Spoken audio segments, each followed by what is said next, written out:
Hey guys, my name is Dumbfoundead. We're here for BattleRap.com, which is pretty straightforward. This website is for battle raps. But I'm here with Kid Twist. How you doing, bro? What's up, man? I'm good. How are you? This is day 2. Both of us have actually completed our battles. That's right. How are you feeling right now? I feel great, man. There is no feeling in the world like being a battle rapper on day 2 of an event when you finish your battle on day 1. I would actually recommend everyone becomes a battle rapper and then battles on day 1 just to experience this feeling. So what does day 2 look like for a person who battled in day 1? It's just like, it's like nirvana. The weight is lifted from your shoulders. You attain like this higher state of being. You walk around superior to everyone. I don't have to battle today. It's done. Maybe I won. Maybe I lost. It doesn't fucking matter. I don't have to pace in the corner reciting my bars. Right. That's the real victory. That's the real victory. So you feel far more comfortable today? Yes, absolutely. I'm chilling today. Today's great. Awesome, man. Great performance last night. Great performance from me as well. Yo, I gotta shout out Dumbfoundead. He did a great job. Shout out Dumbfoundead. Yeah. That's what's up, man. So you and me kind of come from the same realm where we kind of returned at the same time, right? Yeah.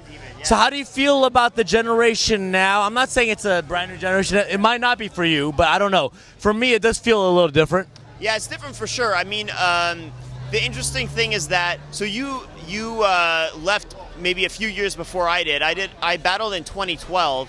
The interesting thing about that, I felt like that was kind of mid-transition, where the heavy wordplay style was sort of coming in, but it was like that was really dominating, where people didn't really want to hear anything outside of that. The cool thing about now is like, that's still maybe the main style that people are trying to jump on, but there's room for other styles. People are a little bit tired of that, so you can come in there and make jokes and people really respond to it because it's like, oh, this sounds fresh again now. Yeah. What's the biggest difference for you between a Canadian and American?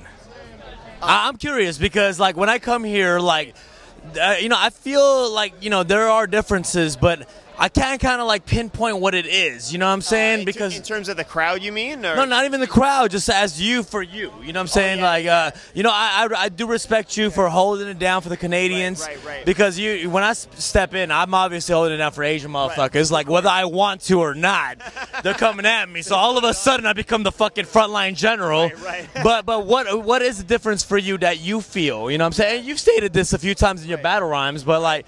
What do you feel personally? Honestly, man, like the interesting thing is for me personally, I really see the cultural differences in terms of like the States is really like everyone's out for themselves. Not even in a negative way, but it's just like you want to, like every American wants to be the fucking man. Like we are selfish motherfuckers. Yeah. Regardless of your gender, you want to be the fucking man if you're an American. In Canada, it's like we say sorry to each other just as a way of greeting almost. Just like you say sorry, it doesn't mean you did anything wrong. So you think there's a lot of ego? There's a lot of ego in America? Yeah, but not even in a negative way. Like honestly, the nicest people that I've met have been Americans. Just because you guys put yourselves out there like to a greater degree. Canada is like, it's more reserved. You know what I mean? Winter's longer. We have less light in the winter.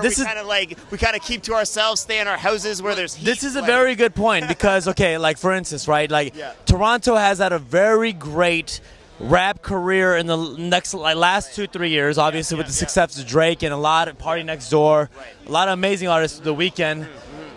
Do you think that like it has a lot to do with the world changing as well? You know what I'm saying? Like, yeah, for sure. I mean, like if you look at what's going on, sort of in global culture, it's really a shift towards like multiculturalism, towards like maybe more left-wing style politics. You know what I mean? Like more accepting of different types of people. And these are traits you've seen in Canada for a long time. Yeah, right? I mean, especially Toronto. Like, that is what Toronto is all about. So I feel like... I did notice a lot of Asian motherfuckers where people are just getting along, like regularly. Yeah. I was walking around being paranoid, but they were just, like, very welcoming. Yeah, man. Well, yeah, but you're bullshitting a little bit because you're from California. There's, like, half Asian there. Well, my area, at least. I'm from a place called Koreatown where I think there was, like, Koreans there, but... I did notice, the diversity is crazy in Toronto, man. Yes. Much love, and there isn't a much like of a segregation here with that. Right. You know Yeah. That's not to get too crazy political, but the thing that I really feel when I go to the States, it's like it's literally one street to the next in certain cities. You cross that line and it's a completely different vibe. Not to say that Toronto doesn't have problems and social issues and whatever, but it's just like it's more of a gradient, you know what I mean? Like there's nowhere in the city where I feel like I couldn't walk at night. And that's a big, like, I remember D-Lore, this is years ago, I was talking to him when he was at an event here. It was his first time out of the States, and I'm like, how do you like Toronto, man? He's like, this shit is crazy. People are walking in parks at night. Like, but to us, that's normal. It's like, how could you not walk in a park at night? That's what you do. Like, where are you going to drink if you can't go to the park at night? Like, well, yo, shout out to BattleRap.com, man. How'd you feel about your battle last night? Yeah, man, I felt great. How about yourself? I felt great as well. Let me tell you right now, this guy and me, I think we have some kind of King of the record. I don't know. I'm very drunk right now, but I do have a trophy in my house that says Kid Twist versus Dumbfoundead was the battle of the year, and my name is spelled incorrectly. But I will say I appreciated the trophy because before that, the only trophy I had was a 5th grade spelling bee where I won by the word cafeteria. That motherfucker spelled cafeteria with 2 F's. I spelled it with 1 F, so fuck you. Cheers, BattleRap.com. Whoever spelled cafeteria with 2 F's, you're dumb as fuck.